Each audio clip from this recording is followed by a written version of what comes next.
各位观众朋友们，大家好，我是惠子。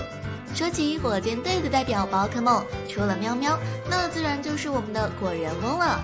智商高，会开车，和很多高手交战过，但都已全身而退，非常不得了。今天我就来总结一下那些年果仁翁反弹过的强敌吧，看了就知道为什么他被称为果神了。无印147集初露锋芒。果仁翁在无印147集登场，他原本是阿德的宝可梦，但是不知道阿德觉得果仁翁哪里不好，非得要把果仁翁和别人交换。结果一场意外之下，武藏的大舌头和阿泽的果仁翁在交换装置的神效下就这么换掉了。当时火箭队骗了别人的精灵，忙于逃跑也没注意，直到被小只的人追上，武藏拿出了大舌头，结果发现是一只果仁翁。在惊讶过后，武藏让果仁翁使用进攻招式，但是小次郎却查到果仁翁根本不会，这让武藏很是崩溃。身为火箭队的宝可梦不会攻击，那要他干啥？但是这时候面对菊草叶的进攻，果仁翁使用双倍凤环直接挡下了藤鞭和飞叶快刀，自己在没怎么受伤的情况下直接打倒了菊草叶，这也让武藏瞬间接受了果仁翁。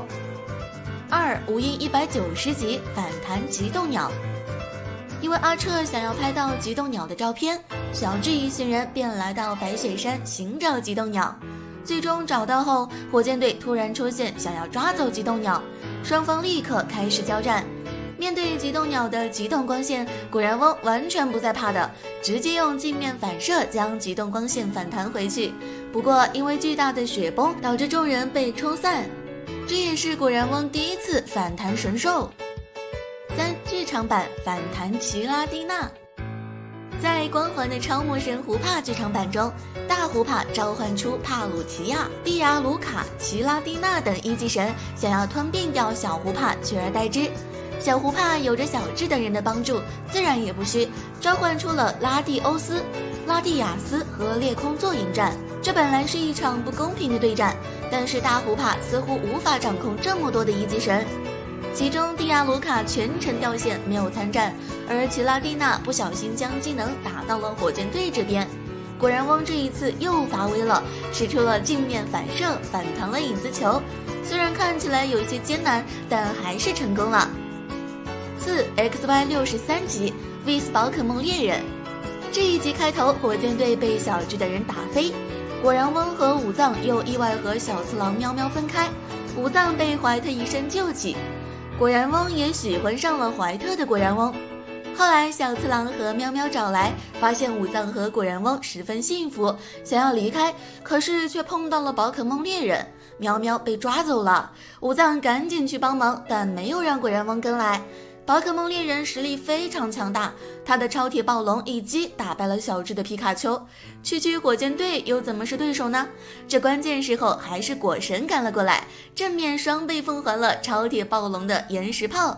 就这样，超铁暴龙被击败，这场对决完全可以说是火箭队的胜利。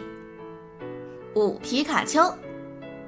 火箭队每次都要抓走皮卡丘，但是一次次的失败，其中也有过好多次武藏让果仁翁去抵挡皮神的10万伏特，一般果仁翁能够挡下一次，比如无印147集，但在后续威力提升下，果仁翁就会被打爆，也不知道是不是皮神太厉害了。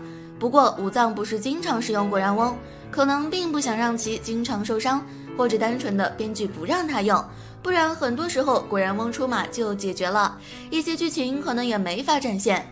比如 AG 第3集，为了让阿伯怪和双蛋瓦斯离队，阿龙班基拉斯的破坏死光，果仁翁挡不住。好啦，以上就是果仁翁的光辉战绩啦，这样可爱的鬼神谁不喜欢呢？